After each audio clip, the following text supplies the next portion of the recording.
कस्तूरी तिलकं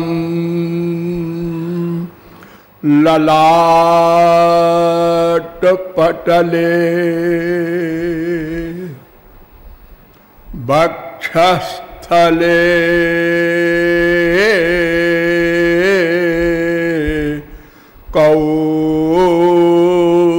कौस्तुभम्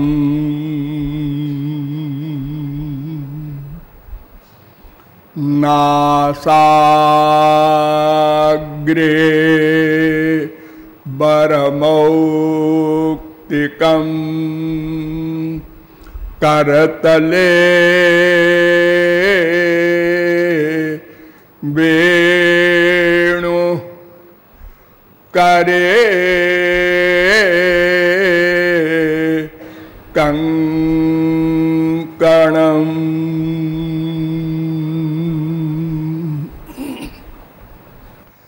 सर्वांगे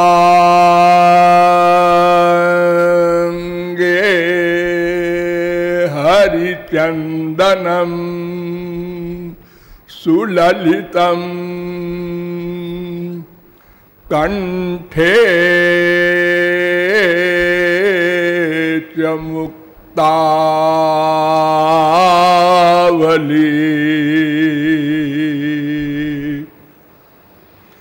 गोपस्त्री परिवेष्टितो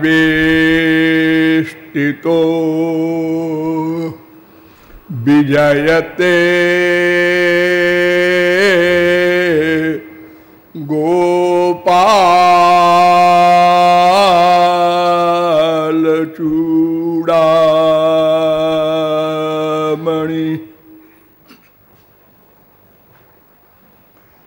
नमो ब्रह्मण्य देवाय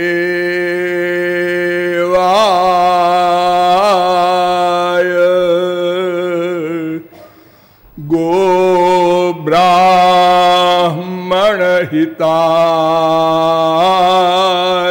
च जगद्धिताय कृष्णाय गोविंदाय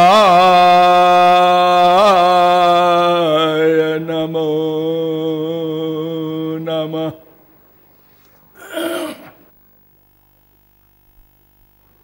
नमः कमलनाभाय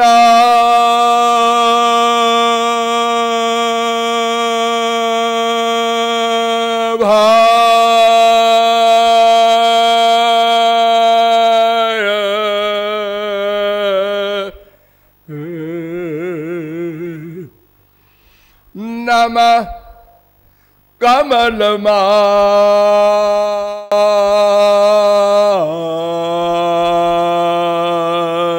कमलमालिने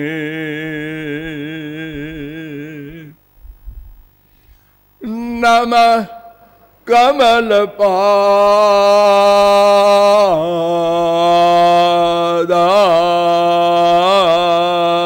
कमलपादाय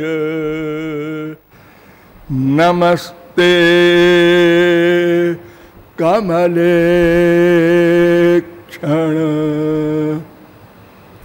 यो ब्रह्माणं विदधाति पूर्वं यो वै वेदांश्च प्रहिणोति तस्मै तग्वंह देवमात्मबुद्धिप्रकाशं मुमुक्षुर्वै शरणमहं प्रपद्ये।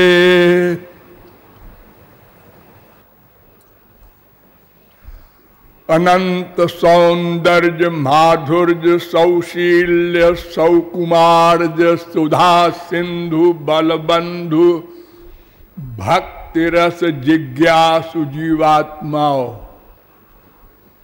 नियमानुसार थोड़ी देर भगवन नाम संकीर्तन कर लीजिए, पश्चात विषय प्रारंभ होगा। भजो गिरिधर गोविंद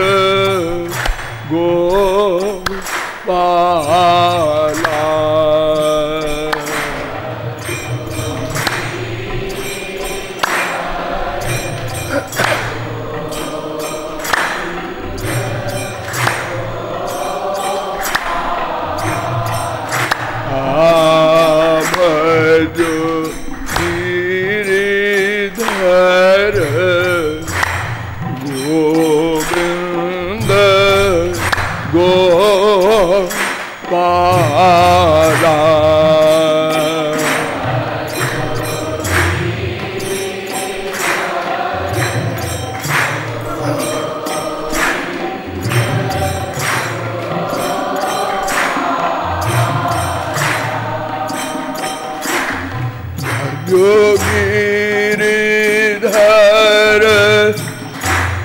गोविंद गोपाला।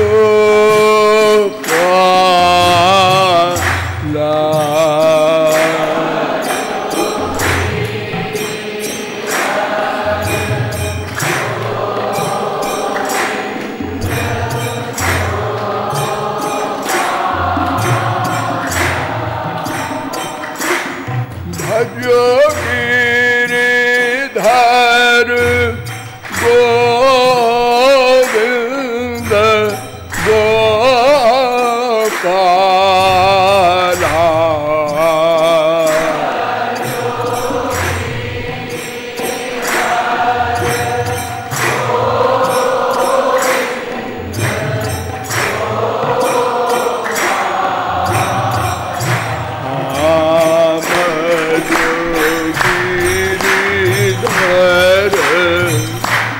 गोविंद गोपाला।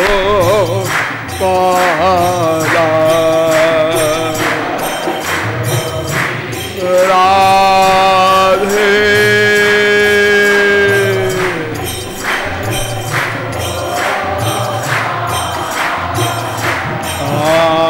भजो मुरली मनोहर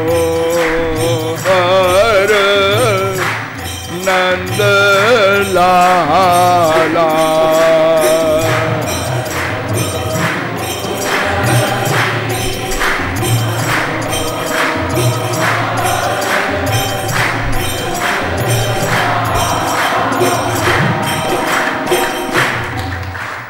बोलिए वृंदावन बिहारी लाल की। अब आप लोग सावधान हो जाएं। मैं कौन, मेरा कौन, इन दोनों प्रश्नों के उत्तर में अब तक मैंने आप लोगों को बताया कि प्रायः हम लोग यही समझते हैं कि ये मैं नाम का तत्व यह शरीर है और इसका प्रमुख प्रमाण है कि हमारा अपनापन, हमारा अटैचमेंट इस शरीर में ही है, मैं मानकर।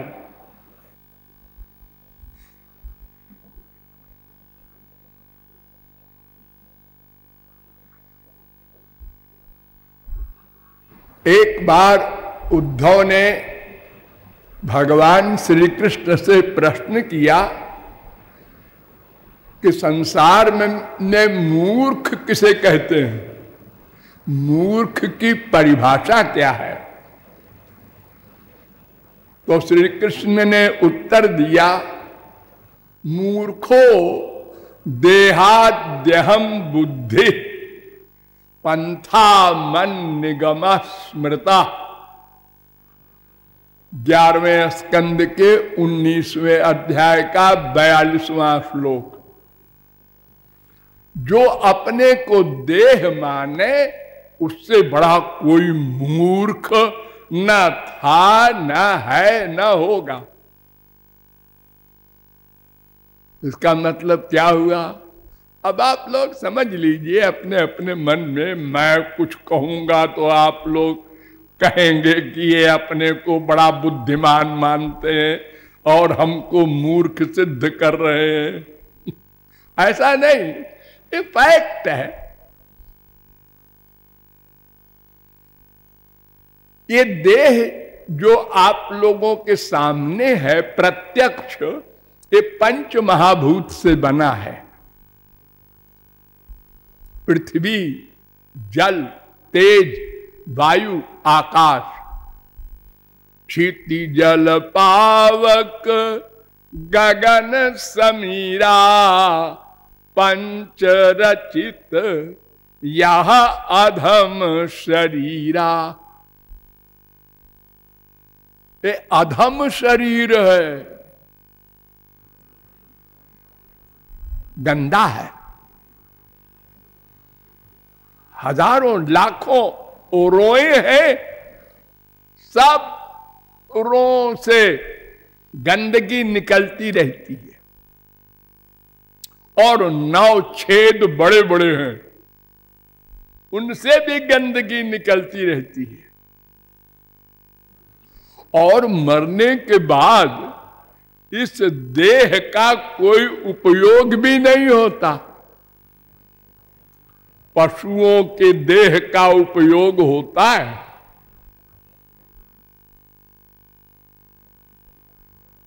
इसलिए इसको अधम कहते हैं।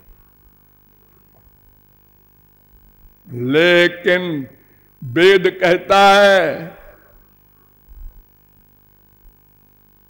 यचेदशकत बोधुम प्राक शरीरस्य विश्रसः ततः सर्गेषु लोकेषु शरीरत्वाय कल्पते। अरे मनुष्यो, ये मानव देह देव दुर्लभ है, बड़ा मूल्यवान है। केवल मानव देह से हम ये जान सकते हैं मैं कौन हूं, मेरा कौन है।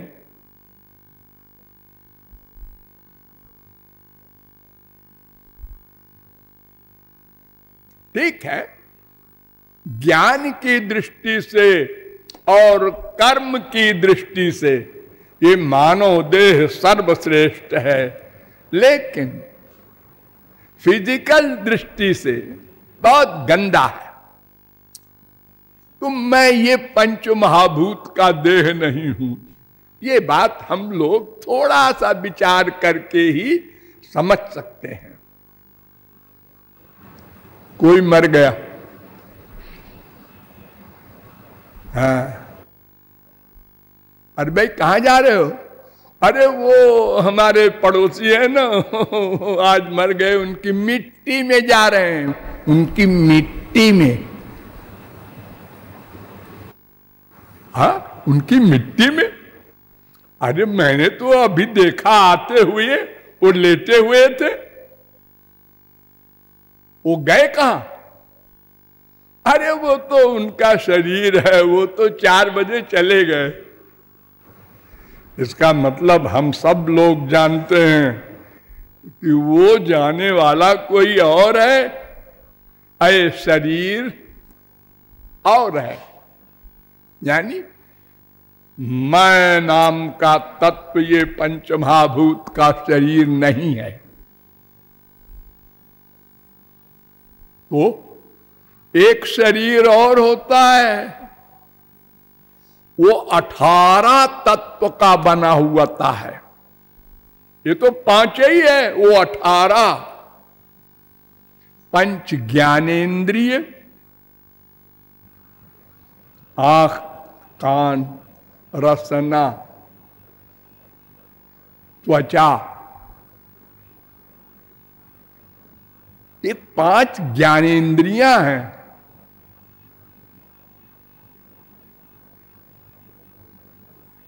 नासिका, इन्हीं से तो आप लोग संसार के आनंद प्राप्त करते हैं, विषयों को ग्रहण करते हैं ना। तो 5 ज्ञानेन्द्रिय, 5 कर्मेंद्रिय, ये हाथ पैर वगैरह 10, और 5 प्राण, ये वायु जो आप लोग लेते हैं ऊपर नीचे की, प्राण, अपान, व्यान, समान, उदान, ये 5 प्राण होते हैं।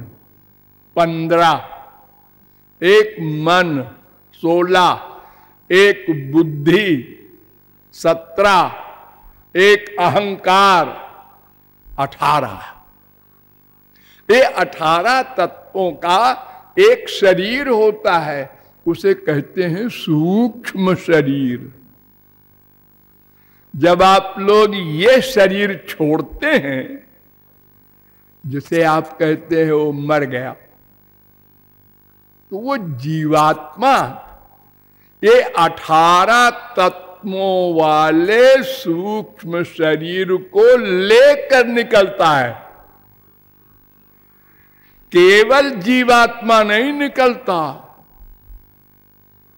वेद कहता है स यदा अस्मात् शरीराद् उत्क्रामति सहैवैतैः सर्वैरुत्क्रामति।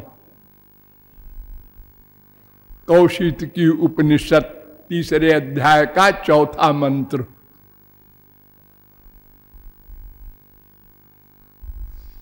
तो क्या हम सूक्ष्म शरीर हैं? नहीं नहीं, वो भी नहीं है। क्यों? जब महाप्रलय होता है तो ये सूक्ष्म शरीर भी नहीं जाता साथ में जीवात्मा के। एक शरीर और होता है, उसे कहते हैं कारण शरीर। वो कैसे बना है? वो वासनात्मक शरीर होता है। वासना, इच्छाएं जो होती हैं आपकी ना,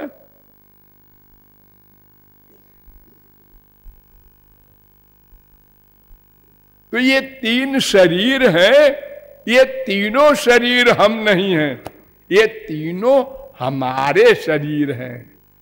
हमारा स्थूल शरीर, हमारा सूक्ष्म शरीर, हमारा कारण शरीर। ये तीनों शरीर जब समाप्त हो जाए तब उसको मोक्ष मिलता है। यही बंधन है। और सबसे बड़ा खतरनाक है कारण शरीर। क्यों? अनंत जन्मों के पाप पुण्य, संचित कर्म जिसे कहते हैं, वो सब इसी में रहते हैं।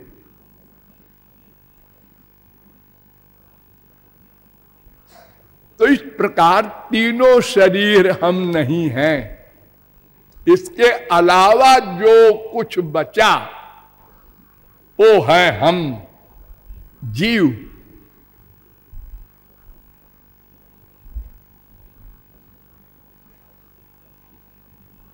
हमारा संबंध किससे है और हम चाहते क्या है? हम चाहते हैं केवल एक वस्तु। क्या है उसका नाम? मां, बाप, बेटा, स्त्री, पति, धन, प्रतिष्ठा, स्वर्गलोक। नहीं, हम एक चीज चाहते हैं। और हम माने ये जो जीव है, एक जीव नहीं, सारे जीव, वृक्ष से लेकर ब्रह्मा तक, सब के सब एक वस्तु चाहते हैं। उसका नाम है आनंद।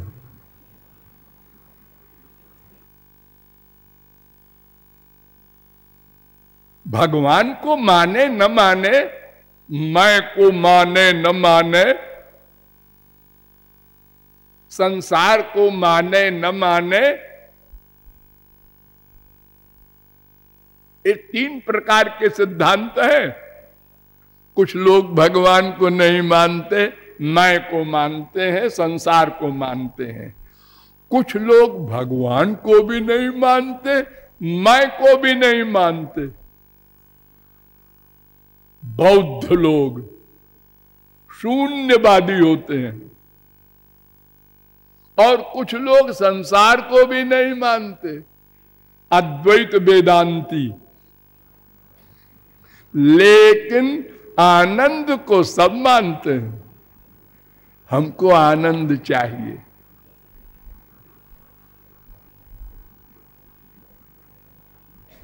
प्रत्येक क्षण आनंद के लिए ही प्रत्येक जीव प्रयत्नशील है। ध्यान दो, प्रत्येक क्षण सोते जागते, उठते बैठते, खाते पीते, हंसते रोते। क्यों हंस रहे हो? आनंद के लिए। क्यों रो रहे हो? आनंद के लिए। क्यों बैठे हो?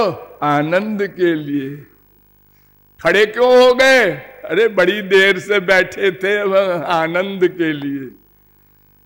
क्या कर रहे हो? सो रहे हैं। क्यों? आनंद के लिए। अब क्या कर रहे हो? जाग रहे हैं। क्यों? अरे सोते सोते 8 घंटे हो गए, आनंद के लिए। भगवान को गाली देते हो? हाँ, क्यों? आनंद मिलता है। संतों की बुराई करते हो? हाँ, क्यों? आनंद मिलता है। जो काहू की देख ही विपत्ति, तो सुखी हो ही मानहु जग नृपति। क्या हुआ? वो मिनिस्टर था ना, हाँ, पकड़ा गया। घूस लेते। तुमको क्या मिल रहा है? अच्छा हुआ बदमाश पकड़ा गया। अरे तो तुमको क्यों खुशी हो रही है?